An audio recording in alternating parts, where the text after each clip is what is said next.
Solar solar लावणार आणि सबसिडीही मिळवून देणार। भाजपच्या मंत्रिपदाच्या यादीचा दिल्लीत अंतिम निर्णय नाही। फडणवीसांच्या दिल्ली दौऱ्यानंतरही भाजप हायकमांड पुन्हा मंत्रिपदावर चर्चा करण्याची शक्यता, सूत्रांची माहिती। मंत्रिमंडळ विस्ताराचा तिढा नाही, आमच्या पक्षातील मंत्र्यांची यादी काढली, वरिष्ठ निर्णय घेतील। शिंदे आणि अजित पवार त्यांच्या पक्षातील मंत्री ठरवतील, फडणवीसांची माहिती।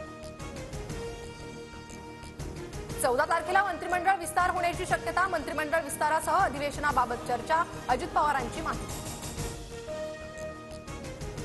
महायुतीचे 30 ते 35 आमदार मंत्रिपदाची शपथ घेणार, भाजपचे 15 ते 16, शिंदे गटाचे 8 ते 9 आणि अजित पवारांचे 8 ते 9 आमदार शपथ घेणार, सूत्रांची माहिती। मंत्रिमंडळ विस्तारावर भाजपचाच वरचष्मा राहणार, गृह आणि अर्थ खातं भाजपकडे तर सार्वजनिक बांधकाम खात्यासह महसूल खातं राष्ट्रवादीच्या पदरात पडणार, सूत्रांची माहिती। अजित पवार गट आणि शिंदे गट नगरविकास आणि गृहनिर्माण खात्यांसाठी आग्रही, मात्र भाजपच्या वरिष्ठांकडून दोन्ही खाती शिंदेंना देण्याचं आश्वासन, सूत्रांची माहिती। आमदार रवी राणा यांची मंत्रिमंडळात वर्णी लागणार, निवडणुकीत राणा दाम्पत्यानं केलेल्या कामगिरीमुळे मंत्रिपद मिळणार, सूत्रांची माहिती। मंत्रिमंडळ विस्ताराआधीच महायुतीत आता पालकमंत्रीपदावरून रस्सीखेच, ठाण्याच्या पालकमंत्रीपदासाठी शिंदेंसह भाजपही आग्रही, सूत्रांची माहिती। शिंदे आणि अजित पवारांना बार्गेनिंग करता येणार नाही, पळता येत नाही आणि धरता पण येत नाही अशी त्यांची परिस्थिती, विजय वडेट्टीवारांची टीका। ईव्हीएम असेपर्यंत मी निवडणुकीला उभा राहणार नाही, ईव्हीएमच्या माध्यमातून मी कधीही मतदान करणार नाही, राष्ट्रवादीचे आमदार उत्तम जानकर यांची मोठी घोषणा। दिल्लीतील निवासस्थानी शरद पवार आणि अजित पवारांची भेट, अजित पवारांकडून पवारांना वाढदिवसाच्या शुभेच्छा, सुनेत्रा पवार, पार्थ पवारांसह भुजबळ आणि प्रफुल्ल पटेलही पवारांना भेटले। शरद पवार आणि काकींचं दर्शन घेण्यासाठी आलो होतो, राज्यात काय सुरू अशा विविध विषयांवर भेटीत चर्चा, शरद पवारांच्या भेटीनंतर अजित पवारांची प्रतिक्रिया। निर्ढावलेले लोक महान माणसावर चिखलफेक करून शुभेच्छा द्यायला आलेत, अजित पवारांनी शरद पवारांची भेट घेतल्यानंतर संजय राऊतांची टीका। अजित पवार शरद पवारांना भेटायला गेले, यामागे कारण असू शकतात, शरद पवार आणि अजितदादा एकत्र येतील असं जाणकार सांगतात, शिंदे गटाच्या संजय शिरसाटांची प्रतिक्रिया।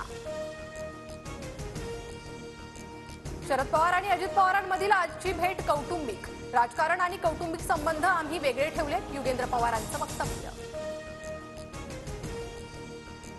जयंत पाटील व्यस्त असतील म्हणून ते दिल्लीत आले नसावेत, पवारांनी त्यांच्यावर कुठली तरी जबाबदारी दिली असावी, जयंत पाटलांच्या अनुपस्थितीवरील प्रश्नावर रोहित पवारांची प्रतिक्रिया।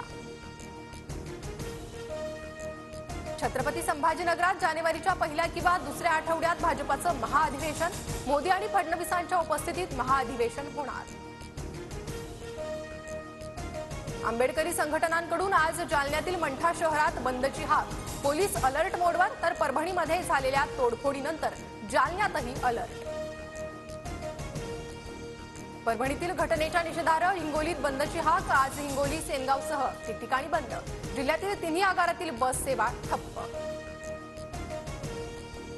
अमरावतीच्या छायानगरमध्ये एनआयएची छापेमारी, 35 वर्ष तरुण ताब्यात, राजापेठ पोलीस स्टेशनमध्ये तरुणाची चौकशी सुरू, सूत्रांची माहिती। किमतीत संभ्रम असतानाच सिडकोकडून पुन्हा मुदतवाढ, सिलेक्ट माय होम योजनेतील लॉटरीला मुदतवाढ, 26 डिसेंबर 2024 पर्यंत घरांसाठी अर्ज करता येणार। मालाडमधील जनकल्याण नगर, अंबोजवाडी आणि आझमी नगरमध्ये आज रात्री 10 ते उद्या सकाळी 8 पर्यंत पाणी पुरवठा बंद, प्रशासनाकडून पाणी जपून वापरण्याचं आवाहन। राज्यासह नाशिकमध्ये थंडीचा जोर वाढला, धुळे शहरातही तापमान 4 अंशावर, तर मंगळवारी धुळ्यात राज्यातील सर्वात कमी तापमानाची नोंद। गगनयान मोहिमेअंतर्गत 2040 पर्यंत भारतीय नागरिकाला चंद्रावर पाठवण्याची योजना, केंद्रीय विज्ञान आणि तंत्रज्ञान राज्यमंत्री डॉक्टर जितेंद्र सिंह यांची माहिती। सोलार सोलार लावणार आणि सबसिडीही मिळवून देणार।